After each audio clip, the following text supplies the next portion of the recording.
How many good cops you ever see stop a bad cop from being a bad cop? They closed that window. They created the scenario where they only had a few seconds to react. We have a problem that needs to be addressed. Welcome back to Police Brutality Matters. I'm your host, Joe Ested, and beside me is my co-host, Chris Goulart. Today we're going to talk about the Jason Harrison incident. Jason Harrison, mother called in reference to helping her mentally ill son receive a transport to the hospital. Upon arrival, the police shot and killed him. Here's the videotape. Let's view the tape, and then we're going to come back and discuss it.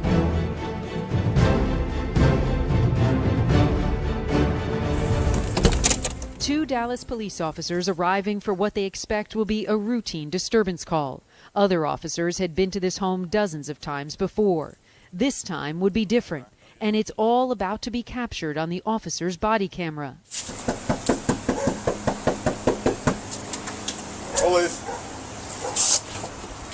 Hello. What's going on? How you doing, man? What's going on? Shirley Harrison answers the door. She'd called police about her son, Jason. He's bipolar schizophrenic and off his medication. She's trying to get him to the hospital. Oh, this is off the chain. Incoherent. Who's that? Chopping up people in the sun. Bipolar schizo. What's going on? As Shirley walks out, police notice a screwdriver in her son Jason's hand. What happens next is hard to watch. You drop that for me. Drop that for me, guy. Jay! Drop it. Jay! Drop it. Jay! Oh, you killed my child! Oh, you killed my child! Within 10 seconds of the front door being opened, Jason Harrison lay dying in his own driveway, shot at least 5 times, twice in the back, by Officer John Rogers and Andrew Hutchins, who was wearing the body camera. His family says Jason hadn't committed any crime, nor did he likely understand why officers were even there. What do you think police that day could have done differently? They should not have been yelling orders off the top, because you've got someone that's mental, they're already confused. Now you stick a gun in their face and you yell at them. When Shirley Harrison had called 911 for help, she told them her son was mentally ill and needed to get to a hospital. They didn't take him to Parkland. They took him to the morgue. So why did the officers open fire? Dallas police wouldn't talk to us, but the attorney for the officers did. Was there any other option other than deadly force in this case? No, there's not, because this is a deadly force encounter, and when you respond to lethal force, you respond to that with lethal force. A taser is a less lethal item. Soon after the shooting, the officers signed affidavits about what happened. Both say Jason Harrison lunged at them, but here's the thing. Officer Hutchins says he lunged at Officer Rogers first and raised the screwdriver in the air. Officer Rogers says he lunged at Officer Hutchins first. Both officers agreed, though, that the screwdriver could have been used as a deadly puncture weapon. With Jason bleeding out in the driveway, backup arrives. Listen as Officer Hutchins tries to explain to the others why they fired. He was in the doorway. He had a screwdriver. We had this behind us. We had to shoot. He came at us. But did he? Watch again. You drop that for me. Drop that for me, guy. Jay! Drop it. Jay! Drop it. Jay! The Harrisons' family attorney says if Jason had really lunged at the officer, you would have seen his whole body fill the screen of the body camera. No, he didn't lunge, he didn't stab, he didn't jab. There was no thrust, there was no Zorro move. And what about after the shooting? The officers continued to yell at him to drop his weapon as he lay motionless. Listen. We're all right, man. It's all right, buddy. Drop it, guy. Put the damn thing down. Put the screwdriver down. Oh, man. After several minutes, Officer Rogers gets close enough to remove the screwdriver from the victim's hand and then puts his hands behind his back. We handcuff him? Jason Harrison's mother had specifically requested officers who were trained to deal with the mentally ill answer this call. The attorney for these officers tell us they do have that training. About 5.5 minutes after the shooting, the ambulance arrives, but it was too late. Just 38, Jason Harrison was already dead. Now that we viewed the video, we're going to discuss on the police's response. We're going to discuss the incident and how police would respond to a EDP. EDP is just a term used in police lingo for emotionally disturbed person. So, Chris, on this EDP response, what did you see when you viewed the actual tape? Well, I saw that they did. When the officers responded, they, of course, we didn't have any information going into the video on a history base of calls to that residence, so we didn't really know, anything other than this would be their first time arriving.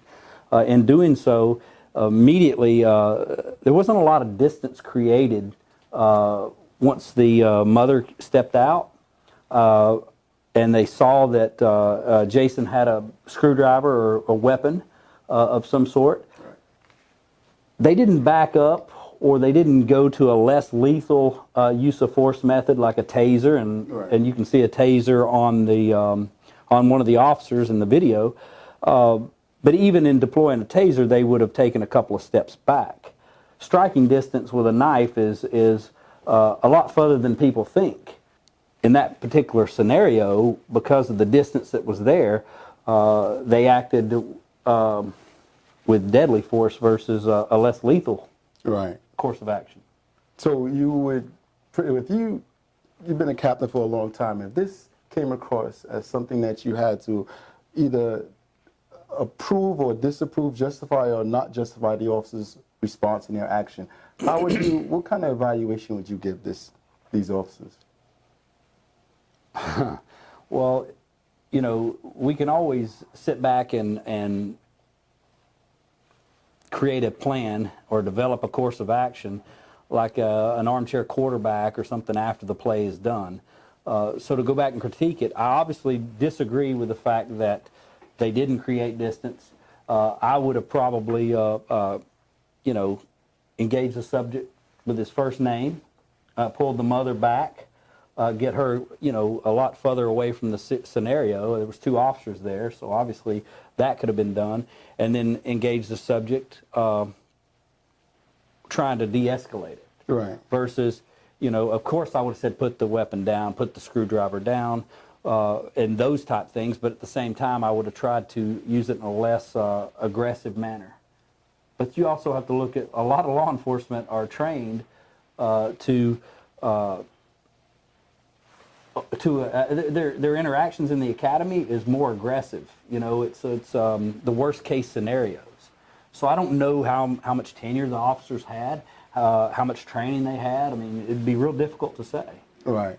So you can say it wasn't justified. It's okay. You can say it. Justified or not.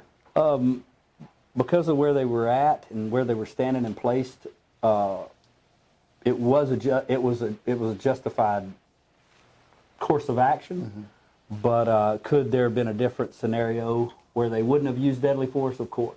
Okay, so we know, right, dealing in police work, deadly force should be your final option, and you have exhaust all other means, right, because you're taking a life now. So to say that they could have used other means, but it was justified, that's a little conflicting. Either they did exactly what they're supposed to do, or they didn't. Well, not necessarily. We can't think of how that officer felt. If he felt like his life was in jeopardy from his perspective, right? And considering the distance, the proximity, I mean, it was close, like just a little bit further than you and I. Right. Not much. So I'm not going to speak for him, but me personally, I know I would have backed up a few feet. Okay. And engaged the subject, probably with a taser. Okay. So you realizing you're giving other options now. Well, yes, but I'm creating that scenario where I'm giving other options. Now, right. had we could say, well, what if Jason just started charging at me and I pulled the taser? Then I may have chose the wrong course of action. I would have tased him. Right. But it's hard to say. As I'm creating distance, is he going to charge me? Is he going to make me pull my weapon? Right. There's a lot of factors that we just can't say. Yeah, but we can look at the incident at hand, right?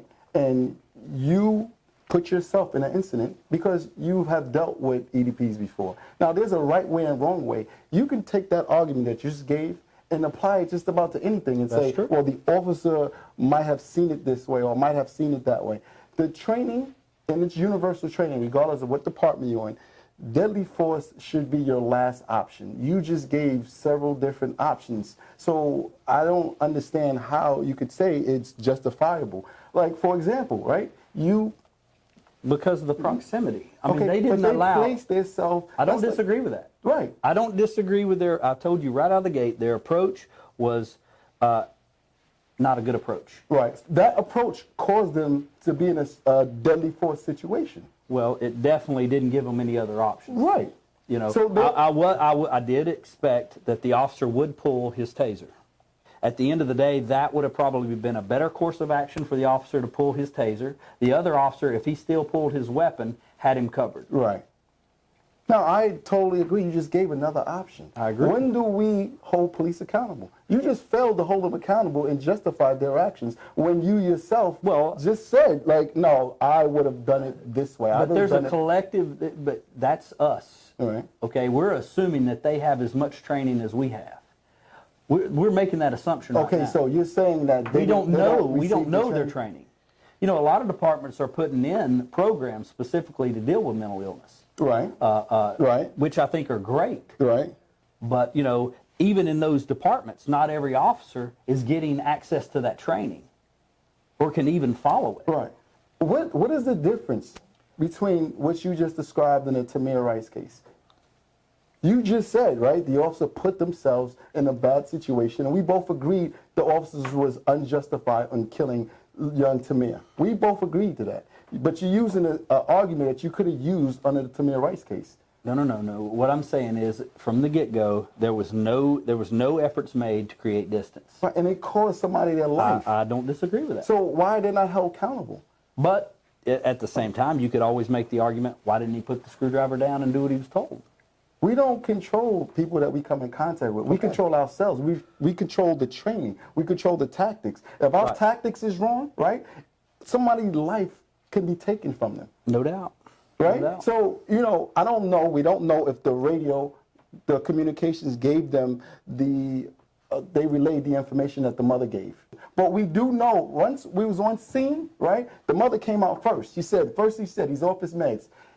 That was an indication, right? Because following that, she said he was schizophrenic. Now you're dealing with emotionally disturbed person, right? So the first thing you should have done, right, is to increase your distance.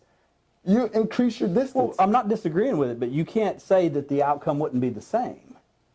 You can't say that because we don't know. You are exactly right. But what we can say is we would have had an opportunity to use other resources. We would have had a longer video to assess things. Right. But it would have gave you more of a... They could have moved back, right? And he could have just ran straight at him, right? And he'd have had to use deadly force. Or they could have moved back and then start engaging in a conversation. I don't disagree with that. The screaming and yelling, right? That could agitate somebody with that type of mental capability. No doubt. So to say, like, the officers was right, but they was saying wrong... That because of the proximity, that's the option that they gave themselves. Okay, just like a TAMIR RICE. Because of the proximity, and you agree that it was wrong. Oh, it was wrong. Right. But I'm not saying that the outcome would have been any different. We can't say that. I totally agree, right? But when we start talking about deadly force, right, you exhaust all other avenues. They would have had other avenues. All they had to do is increase their distance. If you put yourself in a situation, sometimes you can't get out of it. Right. Okay? Right. And that's what they did. Okay, so who's accountable when they do that? You're blaming the mental person? No. You're blaming the mental person with the screwdriver, or you're blaming the trained professional officer? Well, I can't say that they were trained on how to deal with a mental person. I don't know. In the academy, are you trained to deal with every scenario that you come across? You're trained. You have a very small window of how to deal with the mentally ill. Right. Okay. Right or wrong. Right. But safety, right? Officer safety is universal, right? I don't disagree. Increasing your distances to allow, right, other options when you come in contact with someone armed, that's universal. I agree with that. Whether he was mentally ill or not. Did they fail to do that? Yes. So did one of them fail to pull his less lethal taser? Right. To engage? I mean, at the end of the day, I had a call to answer for the county who needed assistance. Okay. And I worked for the city. Right. So now I'm going to represent the county. I don't work for the county. I don't know their policies and procedures. Right. But you're trained. But you're trained, right? I'm trained. Right. So they requested our assistance. I go to answer the call. It's a woman going to commit suicide. She's obviously mentally ill. She's got a knife to her throat. And I get there. Of course, the paramedics and are waiting outside. Right. The firemen are already there, and the fireman's been talking to her. Another fireman says, she says if she sees the police, she's going to kill herself. Well, at that time, the city officers, we were never supplied tasers. We had, of course, other aspatons, different things, you know, but tasers. The county was just issued tasers. Right. So they could supply another, I guess, continuum of less lethal force in their toolbox. Right. So I said, we're going to wait on the county. If he's got her talking, we're going to wait on the county. So unless something goes bad, then I'm there to you know, protect everybody there. But at that point, when the county gets there, they do tase the woman. And you know what? It was the right course of action because she ended up not killing herself or hurting the officer or hurting anybody there. Right, and it sounds like the officers followed their training when it comes to deadly force, right? Exactly. The deadly force is universal regardless of which. I can stick you in any county that you don't work, and the use of force is the exact same. Relatively, yeah. Right. So why is it so hard, right, to hold the officer accountable for not? It's not. Okay. It's not. But if they haven't been trained or know how to deal with certain things, yeah, but that was a deadly force situation. Well, but you put yourself, right? They're trained in a deadly force situation. And you put yourself in a situation where you didn't have enough time. You're trained in a deadly force situation. Regardless, it doesn't matter if they're mentally ill or not. Right. Exactly. Everything that we did when I was in the academy was deadly force. Right. Right. And it probably was for you. Right. Because, you know, my first traffic stop, I'll never forget it. I was scared to death when I approached that car. You know why? Because in the academy, every car that I approached in these scenarios was a shootout. Every one of them. It was never a passive or just a compliant situation. Right. Because they're trying to train you, right? For the worst case scenario. Exactly, but and they're cramming everything they can into 13 weeks. It's up to you to decide that not every traffic stop is like that. There's certain elements there's certain elements that you learn, right, that is not a deadly force situation. Like, for example, right, I remember responding to a armed subject with a gun. It was underneath a bridge, right? Of course, I parked some distance away because that's how you respond to an armed subject. So I get out and I start walking towards the area where this person. Now, as I was walking towards the person or the area, I see people running from the area, and he was pointing. He's over there. He's over there. Now, I get on the radio and I'm letting them know I got people running and the subject is in this particular area. So what I did was I started looking at the area. Now, we're under a bridge, so you got these reinforced cement beams that's going all the way up to the bridge. So I was like, okay, now I have cover. So what I did was I went to the beam, and then I start making my way in the direction of these people. So I'm going from beam to beam. You're not shooting AK through those beams. You know how big those beams are. So now I see a subject, right? And he has a gun in his hand. Now he's walking back and forth, and you can tell he's talking to himself, right? So what do? I'm behind the beam, draw down on him. Please drop the gun, drop. And I'm screaming. I got him at gunpoint, right? So he turns around and he puts the gun to his head and he's yelling, shoot me, shoot me, shoot me, shoot me. So I'm still yelling, right? Police drop the gun, right? About the 5th time, right? I realized, right, that something is majorly wrong with this person, right? Now he's yelling, shoot me. I'm telling him drop the gun. He has a gun to his own head. So now it's time to assess. Now got to deal with the situation at hand. Now I'm not dealing with a person that's stable in their mind. I'm dealing with somebody who has some form of a breakdown, right? So I said, hold on. Okay, I'm going to shoot you, right? This is me talking. I said, okay, I'm going to shoot you. I said, what is your name? So he tells me his name. I said, I said, do you have any family? He says, yes. I said, do you have a child? He said he had a 14-year-old kid, right? I said, what is this kid's name, right? Now, all of this, right, is under extreme stress. How much distance was between you? It was 20, maybe 20 feet. That's key. Yeah, it was some, but I knew the distance on how to respond. I needed to make myself as safe as possible. Now, we got some distance, right? So he tells me his son's name, right? So I said, are you a deadbeat dad, or are you a part of this kid's life, right? And he says, well, I'm a part of this kid's life. I said, he's in the sports. Now, all this is happening while I got him at gunpoint. He has the gun to his head, right? Now, while I'm talking to him, right, I'm looking and keying in on his movements, right, during this conversation. You know how they say you don't get tunnel vision?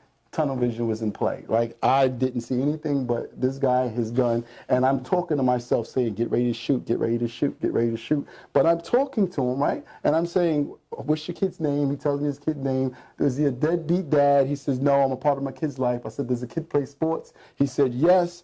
He says, I said, what kind of sports he plays? I said, are you a part of his games? You're part of practicing? And he was like, yeah. I said, okay, so right now, right, you have a 14-year-old, and I said his name, and he says, yes. I said, so now I'm going to have to kill you. I'm going to have to go and explain to your son, right, that you've been a part of his life all this whole time, right? I'm going to have to explain to him why I killed his father, right? And I was like, so explain to me so I can explain to this kid, why am I taking his father's life? He said, I just found out that I got contracted with AIDS.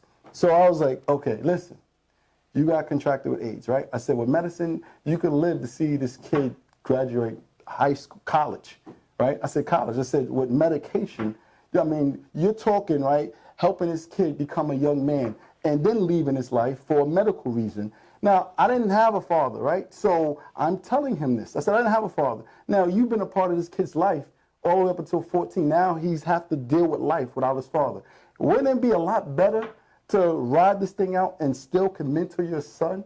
Maybe teach him what not to do in life when it comes down to whatever it is you did to contract HIV. It's a lot easier for him as a grown man to lose his father than a 14-year-old. And then he was standing there with the gun to his head.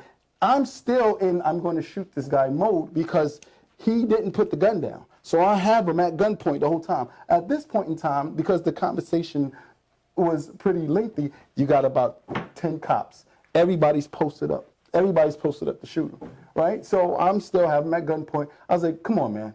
For your son, I said the kid's name. I said, put the gun down.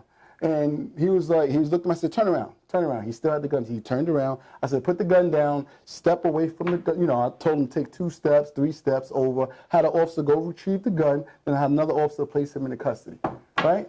Then you had a lieutenant on scene, had 2 sergeants, and the rest was officers, right? Now, once I got him in custody, 2 sergeants walked up to me and said, yo, you had the green light. That's textbook style, right, of deadly force. You get the check mark. And I was like, yo, you know, we do supposed to save lives, right? And he was like, yo, when you got it that, you got the green light like that, you take it. I said, nah, man, I saved this guy's life. I'm good for my decision. And then they left, walking away, shaking their heads. The lieutenant came up and said, you did the right thing, man. Don't worry about them. If you see the video, when he knocked on the door and the guy opened up, he had him at gunpoint just before he even knew what was happening. He was standing close. The guy had a screwdriver in his hand, right? Step back. Give yourself some time to try to de-escalate. I don't disagree. We're not in disagreement about that. I think there was definitely another way to handle that. Okay, just that alone, deadly force is not justified. If you say there's another way to handle it, say that look. I think there should have been other steps that came into play. I think one of the things is that you don't have to. Not every scenario is a deadly force thing. But that was correct. No. It became a deadly force thing, obviously. Right. But what should have happened, and I've told you this repeatedly, is that the one officer should have pulled his taser by creating distance at the same time and talking to the guy. Okay. A taser is not going to, it could stop the threat potentially with less lethal force. Mm-hmm. When you're in the academy and you have a guy and you're doing a scenario with a guy with a knife, the main thing that they want to get across to you as a police officer or a cadet or whatever is that from this distance to where you are and the amount of time it takes you to draw your weapon and engage the subject, you're still likely to be injured or hurt significantly. Right or wrong. That's the scenario they run. They don't run the scenario of, okay, you got a guy with a knife, and they don't teach you to back up. Not once was I ever taught, create distance. You stand here, I'm going to stand here, and I'm going to tell you the gap it takes. By the time you shoot and go bang, where I'm at. But they do tell you, right? that you exhaust all other means possible before you pull that trigger. So if you can, look, the definition of deadly force, right? The definition of deadly force, all other avenues was exhausted. You just said there was other avenues. No, they didn't. They created a situation where there was no, I mean, there was, but so they were wrong. Distance. So they was wrong. I don't disagree that their approach was wrong. Okay, I said that from the get-go. It's not justified. Well, it's not justified. It's justified in the aspect of the officer that shot him. Mm-hmm. Both of them shot him. That from the proximity of where the gentleman was with the screwdriver, right? That it was justified when he came out. Okay. Mm-hmm. Now, could they have approached that differently? Of course they could have, but they didn't. Right. They didn't. And that cost somebody their life. But you're wanting me to make a statement that I can't speak on their behalf of their training. I can't speak on their program. I've never been through it. Deadly force. On my program, on my program, in my training and experience, they was not justified. They were not justified. Okay. However, thank you. I can't speak for those. I got it. And we all both know that deadly force is universal. So you can go play the semantics. My department, your department doesn't work that way. Make sure you follow our social media accounts for more information on police brutality and our mission to improve policing.